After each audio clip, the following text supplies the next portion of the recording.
Hello and welcome to the Vision Computer Programming webinar on how to add a new member. Thank you for being here.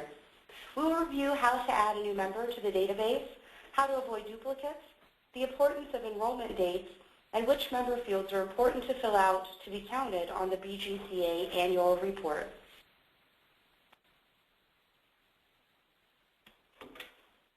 Everyone has been muted for the duration of the webinar, but I invite you to submit typed questions through the webinar tool. I will check for questions periodically throughout the webinar, and all questions pertaining to the subject of our webinar will be answered at the end. I'll respond to any off-topic questions later or by email or phone.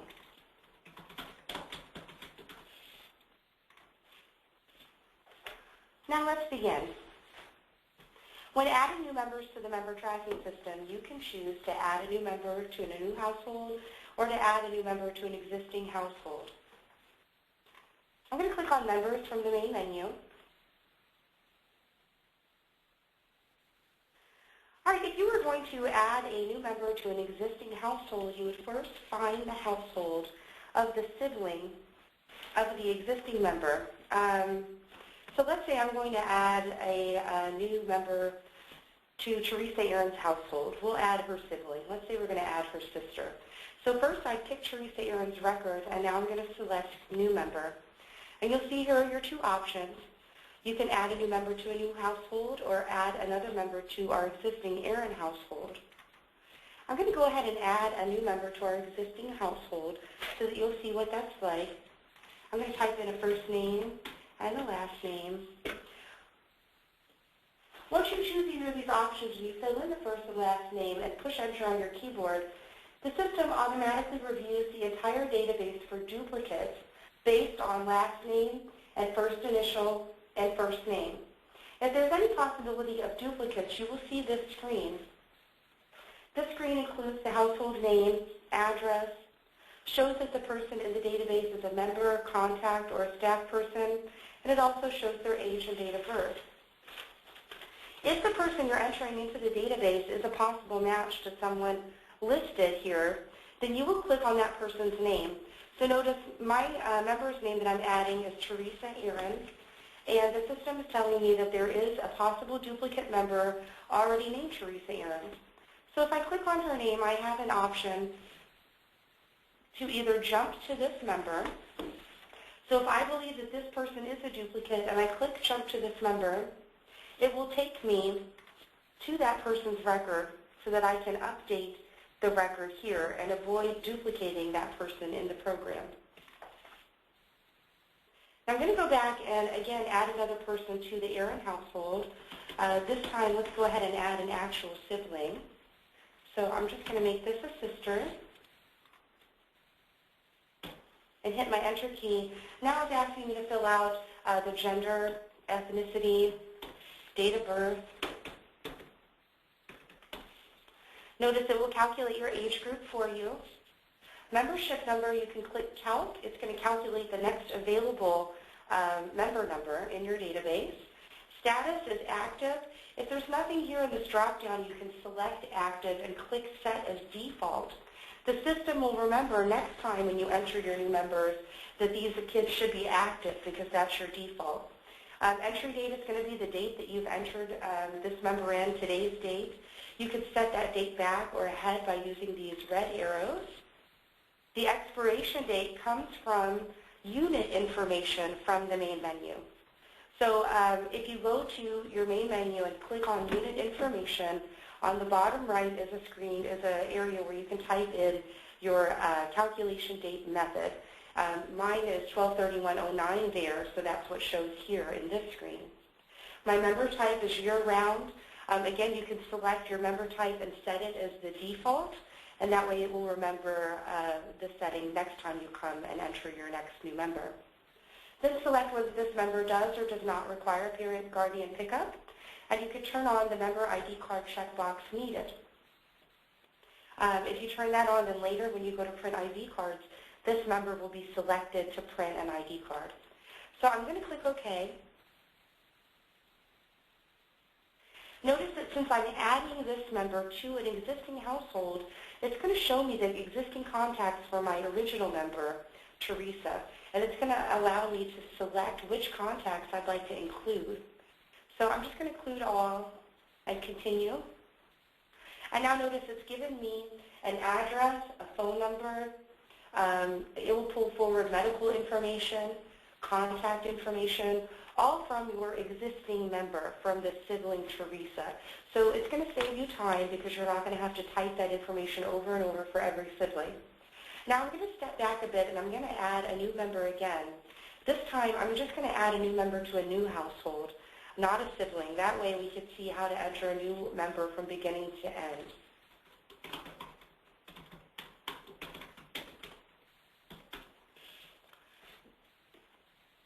And again, I'm just going to select my gender, ethnicity, put in a date of birth, calculate that membership number. And because all of my defaults have been set, I don't have to reselect my status and member type. It remembers that for me. So if my member does not need parent or guardian pickup, my ID Carvita checkbox is on. So I'm just going to select OK. This is going to take me back to the main members screen where you can work through each of the tabs at the top.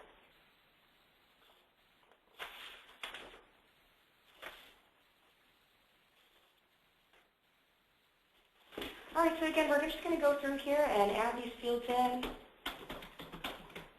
I'm going to put a street address. Now, when picking city, state, and zip code, if you already have a lot of members in here and you've got this drop-down, you can come directly to your zip codes and just select a zip code, and it'll fill the city and state in for you.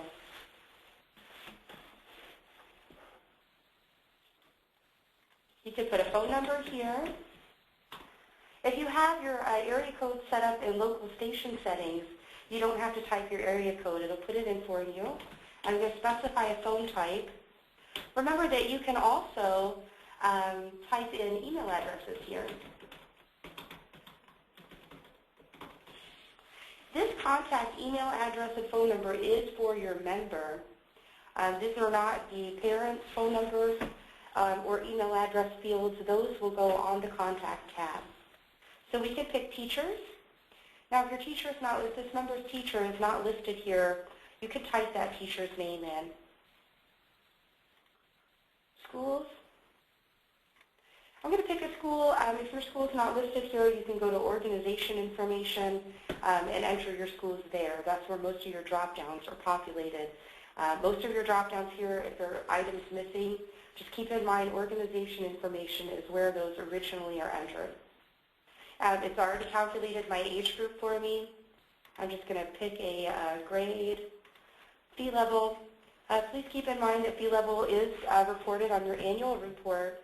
So be sure all of your members in your system who qualify for a free or reduced lunch, that's specified here in their fee level.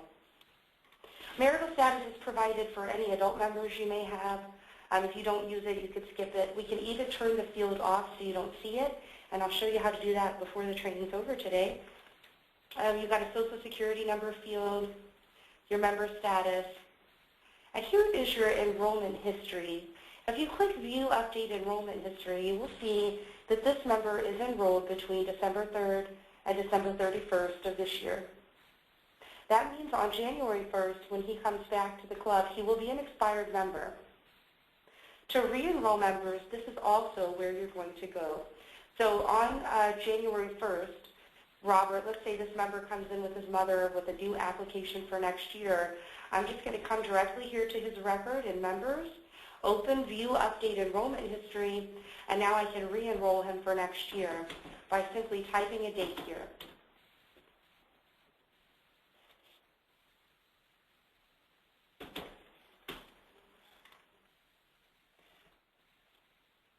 I'm going to pick his member type, he's renewing, and he's still in my unit.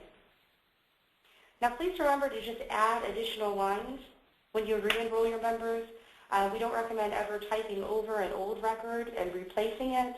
Then you'll lose the history so that when you're running reports and you'd like to see who was enrolled last year, if you have typed over last year's dates, that child will no longer be counted.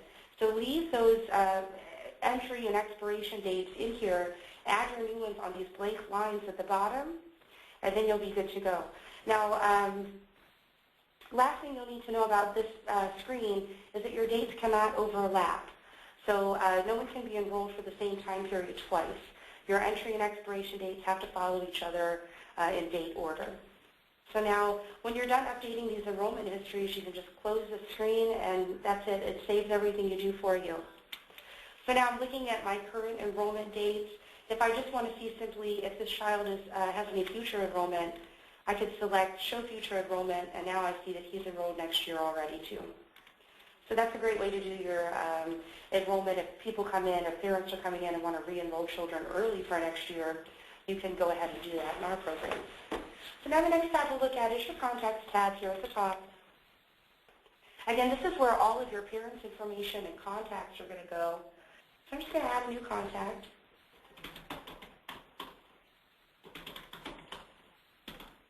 I'm going to add his mother in. She's going to be a primary contact. She's a parent and guardian, also an emergency contact, and she's authorized to pick him up. Notice that it's similar to adding a new member.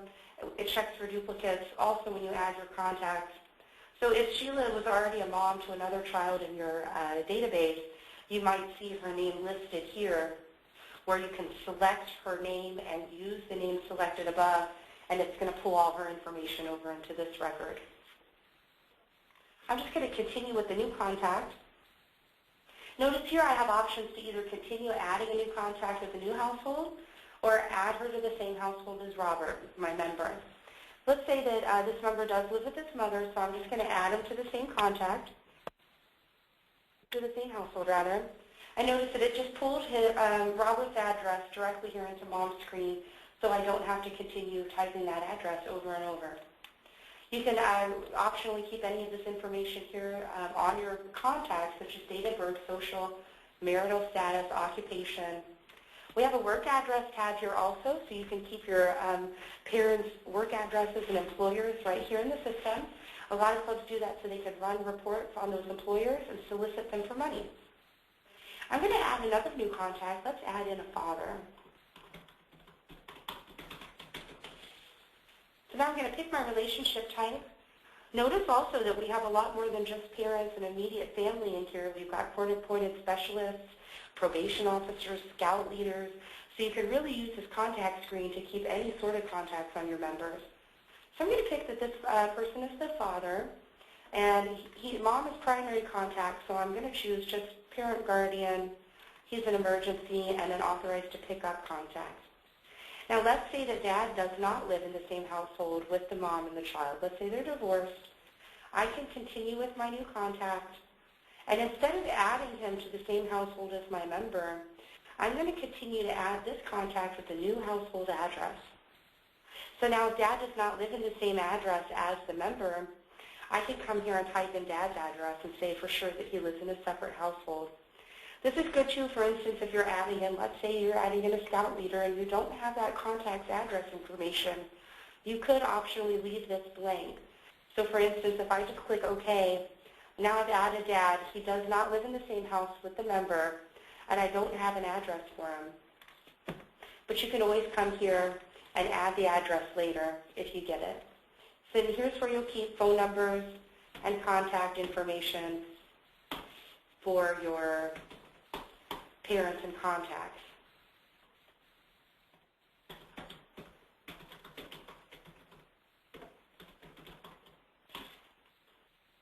All right, and then also here on the right, you can load up pictures of your contacts. Also on the left-hand side, notice that we have that not authorized to pick up number.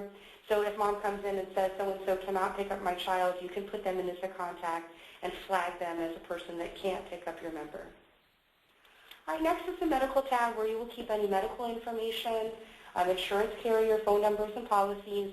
You can also specify any special health needs, any medical conditions, and any medications.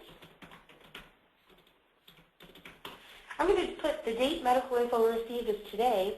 To do that, the easiest way in any date field in member tracking, if you type T on your keyboard, it'll automatically enter today's date.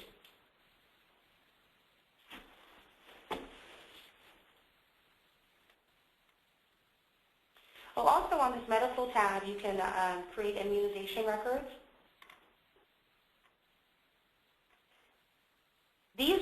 these immunization records are set up in organization information. So if your immunization or shot record schedules are different from the ones in our program, remember you can go to organization information and build those yourself. Now, once I've entered in or created immunization records, I can also autofill those shot dates. It's giving me a little message here letting me know that it's going to autofill those shot dates for any that do not have a shot date received date. So I'm going to click yes. It's going to calculate all of those shot dates based on this due date and the member's birth date. Okay, here on the General tab, you can select whether you have a birth certificate on file, birth city, state, religion, whether your member can be printed and used in public relations material. Notice here we have a club member sends a tenure field. That year is going to be the year that your member was entered into the system, and that is also where the annual report is going to calculate whether your member was a member more than a year, or less than a year, or more than 2 years. And we also have here member notes. So I can put in a note and say, left your backpack, please see. So now once I turn this message, type this message on in Quick Entry when your members check in Quick Entry settings, you could turn on to use member messages. If that is on, then when this member scans in or checks in through Quick Entry, this message will pop up so the member can see these messages. You've left your backpack, whatever messages you need to let that member know. Once he's read the message, you can check that it has been read. Then it won't show up in Quick Entry again. Also, if you want to type in notes just for yourself on this member that you don't really want the member to see, it's just something just for you, you can type that note in and turn off the Show in Quick Entry checkbox. Then it won't pop up, but you will still have a note here in the screen to refer back to if you need one. The next tab is the Household tab, where you can specify who your member lives with. You can also type in annual income information here. Start at the beginning of that line. So now that is going to be used on any of your income reports if you need to see who or what percentage of your members' families are in a poverty level. This is the field it's going to pull that from. Notice on this screen also is your single parent household and also military branch. If your member lives with a family that is in a military and lives on a military base, you can specify that information here. And remember, single parent, military branch, and lives on military base are all reported on your annual report. So again, that's where these fields come from. So now your Custom tab is where you can set up customized fields. So if you're needing to track information that our program does not have a field already built for, you can actually make your own. So see here in my database, I have made a field for T-shirt size, and also if this member's family receives food stamps. You can make this custom field anything you'd like. Those are also built in organization information. Once you go to OrgInfo, you'll click on the Custom tab at the top. You can create these custom fields. Then after they're created, you can come to the member's record and fill them out. You can also pull reports. We have what's called a custom member list report. If you run that report, you can ask for information such as the member's name, age, date of birth. You can select and build your own report. And the fields you can select include these custom fields. So I can get this stuff back out on a report. Our Photo and Fingerprint tab is simply to hold pictures for your members. You can also take pictures directly from your webcam and open them up right here in the members' records. These pictures can print on your member ID cards. And you can also keep appearance information. And the fingerprint stuff down here on the bottom right is not going to apply to you unless you've purchased our fingerprint scanners. We have an Outcome Measurement Surveys tab. This will always be blank when you add a new member. So this is tab is used for if you're using our survey feature and you're setting up surveys in the database. You could come here and add those surveys to the member. So you can see here I have a couple of Smart Kids pre- and post tests. I have academic performance, where I have actually set up questions to track their report card grades. So either in surveys, if you're using that feature, you can add kids to the surveys there in that section of the program, or you do have the option to come here directly to the members record and just add the survey to an individual person. So now you can see my surveys are listed here, and it's telling me that my member has not participated. You can even view and delete surveys down here from these buttons at the bottom. And we'll be doing another webinar in a week or two, I believe, on just using outcome measurement and surveys. So if you are interested in using outcome measurement and surveys, please join us for that webinar. Someone just asked me a question, can we log in any question as a custom field? Yes, these custom fields are completely customizable. And you know what, after we go through all our members tabs, I'm going to go to organization information and I'll show you what it looks like to build a custom field so you'll get a better idea of how those work. Now here on the calendars and activities tab, it's going to show you any attendance that this member has. I'm just going to change between members to see somebody with attendance. So now here you can see all our months and years are listed on the left. And any of these X's means that this member has showed up. If you double click an X, it'll give you a little bit more information. So we can see a time in and a time out. You could just type an X directly on the screen for if your activity was scheduled to occur that day. Looks like I didn't have it scheduled for these, so that's a weekend. There we go. Or you can double click on a blank square to open up this screen where you can actually type in your in and out time if you track them.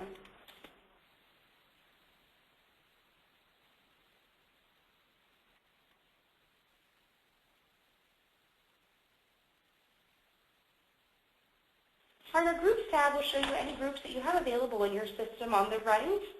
You can add this group to your member. So if I click on any of these groups and use the green arrow, it'll move this group onto this member.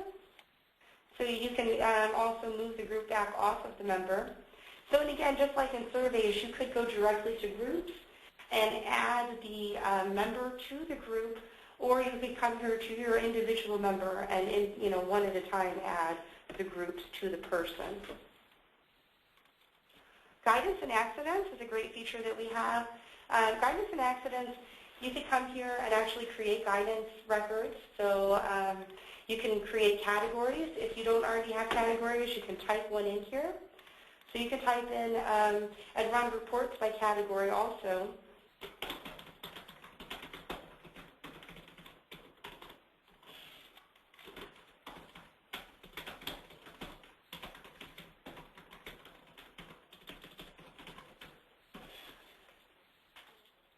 Now up here in the top right, if you select accident, it's going to switch between your views, and now you can type in accident reports. So you can select your staff person that's reporting, type in, Rob fell down, and follow up. You can type here, we called his mom, we gave him some ice. Then at the bottom, you could do an accident hard copy. So if your club would like to keep a copy of this on file and have mom sign it when she picks your member up, you can print your guidance and accident reports down here at the bottom using this hard copy button. Member stars is where you can award your members for good behavior. So I can go ahead and type in, helped clean up, and I can give this member, let's say, 5 stars. You can also take away stars here by typing in a negative star amount. This is a great way to encourage kids to bring in their member cards. So if you're using scanners and your members have ID cards, you can award stars for scans and quick entry. You can also award stars to more than one member at a time in procedures. So, and then, a lot of clubs will say once you hit 20 or 50 stars, then they get to pick from a treasure chest or get some special reward. So this can encourage good behavior in your club. The charges and payments tab is where you can come and enter in any charges and payments for your member. I'm just going to add a charge down here in the lower left. These account types in this drop-down are all entered in organization information. So if you have any accounts that you'd like to charge your members for, and it's not listed here in this drop-down, remember to go to OrgInfo to add your new account information. So I'm just going to pick a membership fee here, and I'm going to charge my member $20. You could put a comment in here, if this is for a specific fee, like summer camp or for a specific field trip, you can type in a comment. If there was a credit on the household, you can use your credit here on the right. It would show you any credits. You can also use credits across households. So if parents come in and give you money for both siblings, you could put the money in on one sibling and then use the credit across the household. This is another good reason to be sure your members are entered into the correct household. You can get statements by household. That way mom can get one statement for all of her kids on one page. And again, you can only do that if your members are all entered in the correct households. Now, if I was to put this charge in, I could go ahead and hit apply charge, and it would apply the charge. Then later, if mom or dad comes in to pay this fee, I can add the payment in separately. So I can indicate, let's say this was a cash payment, and I can create and process a payment. Notice there's a print receipt checkbox down here on the left. So you can print receipts for all your payments.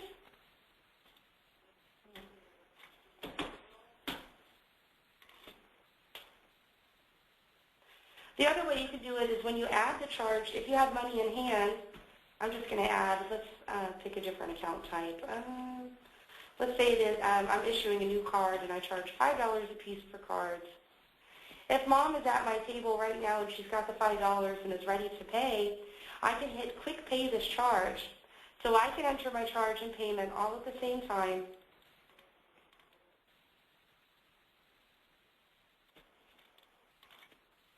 In one step, instead of having to take out time to do 2 steps.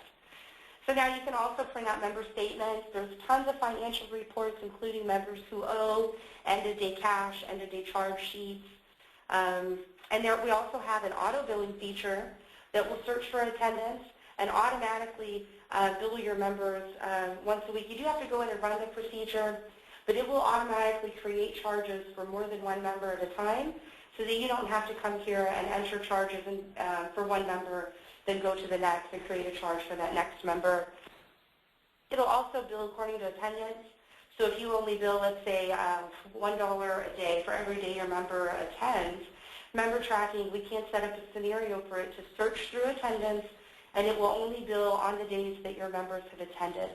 If you're interested in using that feature, feel free to call us here at the office, and we can see if your fee schedules will fit into our auto billing program and help you set it up. The last tab we have here in members is the miscellaneous tab. This is a great place to organize all of your electronic files. So let's say you've scanned in everybody's birth certificates. You'd like to keep those on file. You could keep those in a folder somewhere on your computer. And then you could come here and direct member tracking to that file by double-clicking this file line. Then you could path to the location of the folder where you have all those birth certificates and connect to this member's birth certificate. Then later you could come back to the screen and print or view the file simply by selecting it and clicking print or view files on the right. So again, this is a good way to keep those electronic files organized. So now I'm not really going to path to any sort of birth certificate because I don't have one. To undo what I've done on this screen, I'm just going to hit escape on my keyboard a couple times, and that's going to undo it. This is helpful too if you're ever in a date field where you typed in an incorrect date or somehow made a typo, and let's say the field is turned red or it's giving you some sort of a message asking you or letting you know that this is incorrect entry and you can't escape the screen. Keep in mind you can hit that escape key a couple times, and that is going to allow you to move out of that field. So now I'm just going to close here. I see that many of you have submitted some questions. I'm going to address that here in a couple of minutes right at the end of the training. Let me show you quickly in Organization Information and Standards. I'm just going to put my name and click I understand. This screen explains that if your organization has more than one unit, you may not be able to edit this information at your unit. You cannot enter organization information at a unit if your unit is sending your data back to the admin office. If they're gathering all your data back at the admin office to run reports, then you cannot edit this. If you're not sure if you can enter this area of the program, call us here, and we can check your record for you and let you know for sure before you enter this area. If you come here into organization information and make changes, and you're not supposed to, you won't be able to import anymore to the main office. And we do charge money to fix that. So again, be sure you're able to come here before you enter. So I know that I'm okay to enter, so I'm going to put my name in and click I understand. Notice all the tabs across the top. These are all drop-down menus in other areas of the program, most of them. So for instance, if you don't have schools listed in that school drop-down in your members form, you could come here and add a new school. You could see all your schools here, select one, and delete it if the school is no longer operational. And you can use your Add School button down here on the lower left. Ethnicities and religions, you can modify all of these drop-downs.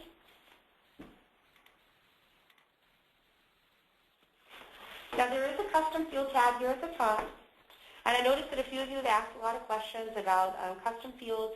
Yes, you can enter any sort of question here that you'd like. Clubs use these custom fields for all kinds of things. So any information that you would like to hold here and ask, a lot of clubs might have things on their applications such as, why are you joining our club?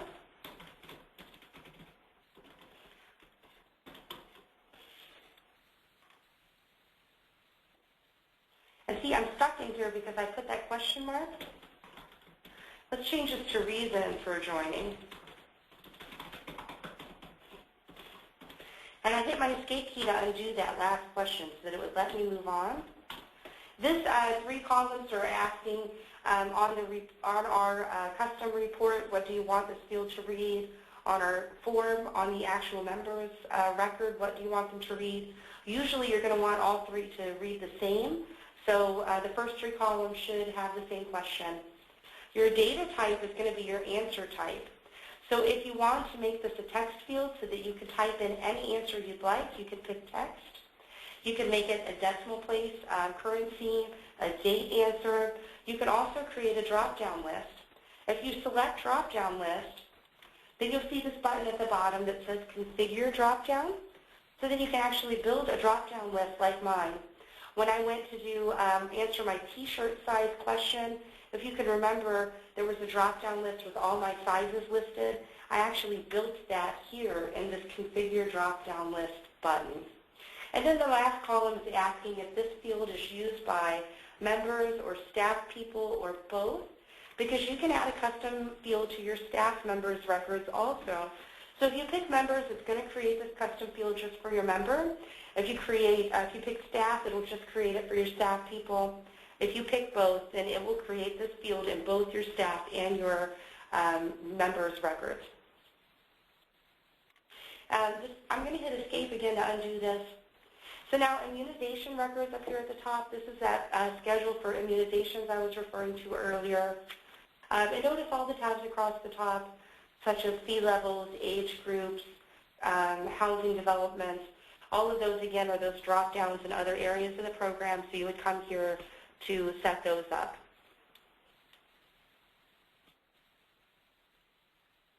All right, I'm going to go ahead and read through some of my questions that I have here. I'm going to go back to members.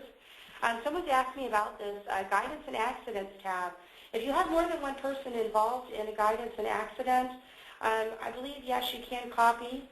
So I'm just going to come here and let's add a guidance record again.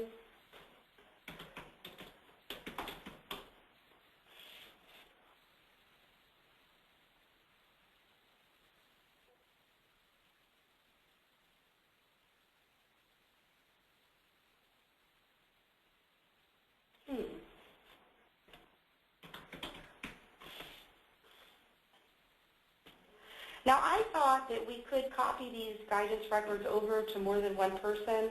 I don't see a way to do it here on the screen, so what I'm going to do is the new update. Okay, that's where I've seen it.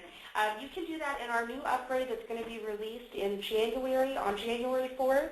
There is going to be a copy button at the bottom where you can enter one guidance record and copy it to additional members. So if you have more than one person involved in a guidance or accident, you can copy those over. And again, that's not available yet, but will be here in the next upgrade. Okay, there's another one that says, can I have different membership expiration dates? I'm going to go back to member info and look at that enrollment history dates. Again, your dates cannot overlap. So if you have more than one expiration date, what you would need to do is actually enter a new entry date. So you can split your membership up.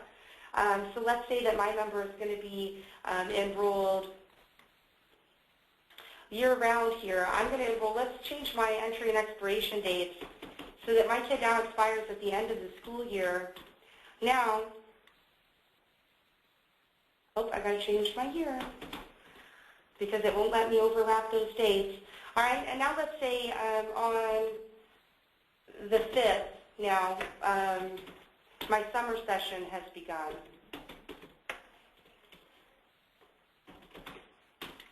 Now, I can re-enroll this member more than one time during the year. So you can see in my calendar year of 2010, my kid expires, gets re-enrolled, expires again, and then I can continue to re-enroll them. Just keep in mind that none of these records can exist without the others. So you can't have just an expiration date with no entry date. You actually have to create a whole new enrollment record. But you can re-enroll somebody more than once in 1 year.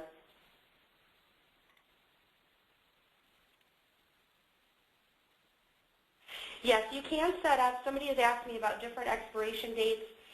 We do have several options here to give your clubs flexibility to use the program to set up those expiration dates. I'm going to go to unit information, and if you recall, we discussed that this is where you can set up your rules for your expiration dates.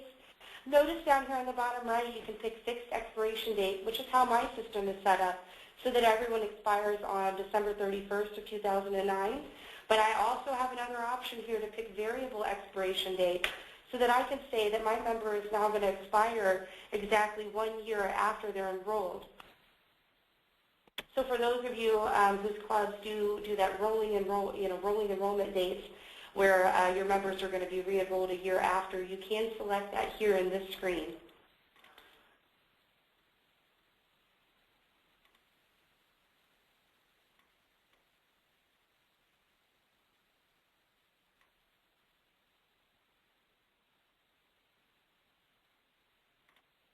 Someone's asked me about my custom fields because there are custom fields that I have that you don't.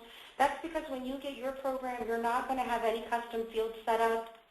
Custom fields are custom, specialized for your club, so you're going to have to go in and set these up on your own for your club. If you want one of my custom fields, like if you'd like to track t-shirt size or food stamps, or any of your custom fields, if you're confused on how to set those up, we'd be happy to assist you further here at the office. Give us a call. We can walk you through setting those up.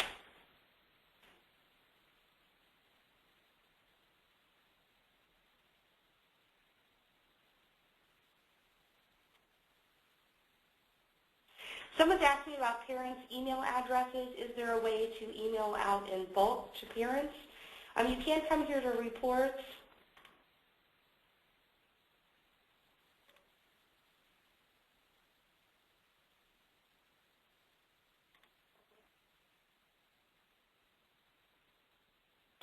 This is mailing labels.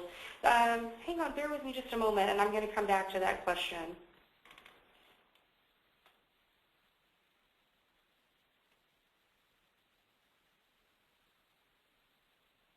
Yes, you can create any question in the custom field. Someone's asked me if you could put anything in there. Yes, that's completely up to you.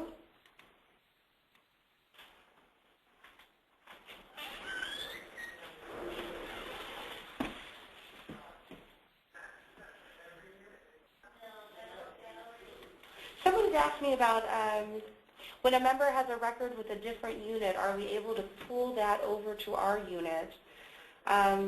I'm kind of confused about that question, so I might contact you individually on that. I did want to show you, though, you do have a unit drop-down menu on the top left corner of the member screen.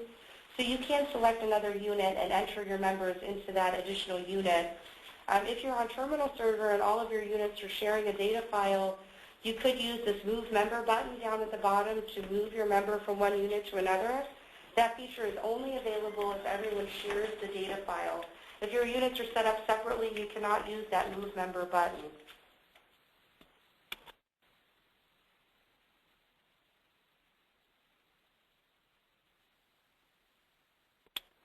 All right, so I'm going to go ahead and show you how to pull those email addresses for your parents. We're going to go to Procedures, And here at the bottom are export email addresses for contacts, export email addresses for members, and export email addresses for staff and volunteers. And that's going to pull those email addresses into an Excel spreadsheet, which you can use in your own email system, such as Outlook or Hotmail, whatever you use, and you can transfer those email addresses directly to the email that you'd like to send out. And the last thing I'm going to show you is a feature that we have that is going to automatically change your member status. On the main menu, local station settings, you can click local settings at the top. And on the right-hand side is a feature which will automatically change your member statuses according to your entry and expiration dates. So if your member expires today, if you turn this feature on, and I'm going to go ahead and turn it on, when a membership expires, I'm going to change from active to inactive or non-active. That means tomorrow when you open member tracking, if your member has expired, the program will go find that member and automatically change your status to non-active. If this is not turned on, then your member's status is not tied to your enrollment records, which means that your member could be expired but still show as status active in your system. So if you come here and turn this on, then you're going to want to also turn on when a member re-enrolls to change your member back from non-active to active automatically. Also on this page, we have a button at the bottom that says Custom Fields on Member Form. This is where you can go to turn off any fields that your club may not track, such as Social Security number or religion. I'm going to go ahead and turn off my Social Security number and my marital status fields. And I'm going to save my form at the bottom and close. So now I'm going to go back into members, and what we should see is marital status and Social Security number are no longer on the screen anymore. So notice down here on the lower left, where marital status used to be, it's now completely gone, and Social Security number, the same thing, it's completely gone. This is a great way to clean up those fields if you don't use them. That way it's easier to fill out the things you do track and unclutter your screens. Also on this screen, notice at the top is an Open USE button. Our USE stands for Universal Selection Engine. This is a filter so that you can decide who you'd like to view on the next screen after you select Continue at the bottom. So let's say in members that I only want to see my girls, my female members, I could pick genders, female, I'd Continue at the bottom, and now it's going to filter all my members down to where I can only see my female members here. Notice on the top left there's a member count. Now it's highlighted in red, and my member count is down to 26 because I only have 26 girls in my database. I can toggle between names by using these red arrows here at the bottom. Notice all the genders for these members are female. Now if I want to get everybody back, I can close my USE up here at the top. And notice my member count is now turned blue and it's 60 again, so I've gotten everybody back. I also have an active checkbox only button up here. If I turn this button on, then it should only show my active members. Also at the bottom is a member history button. This is going to show any history of anything that's ever occurred on this member record. And we also have a hard copy button. This hard copy button allows you to use a mail merge with Word to populate an application. So you could come here and populate your member application with your member's name, address, all sorts of information already included in the application. If that's a feature you'd like to use, definitely read through this blue text on the screen, which are instructions, or give us a call at the office. We'd be happy to walk you through it. Notice also on a lot of our screens at the bottom, you might see a red help button, a blue question mark. If you click those are instructions on using the screens. Definitely utilize those. They're very helpful. The last thing I would like to share with you is our website, which is visioncps.com. On the left, you'll see a menu where you can select Quick Tips. You can then pick the program you're using. Both our programs are listed here. And then you can get to all of those quick tips. So if you're interested in setting up custom fields, for example, you could come here, open the custom fields quick tip, Print it if you'd like, and they're step-by-step. Just work through them, steps 1 through the end. If you get stuck on any of those, just give us a call.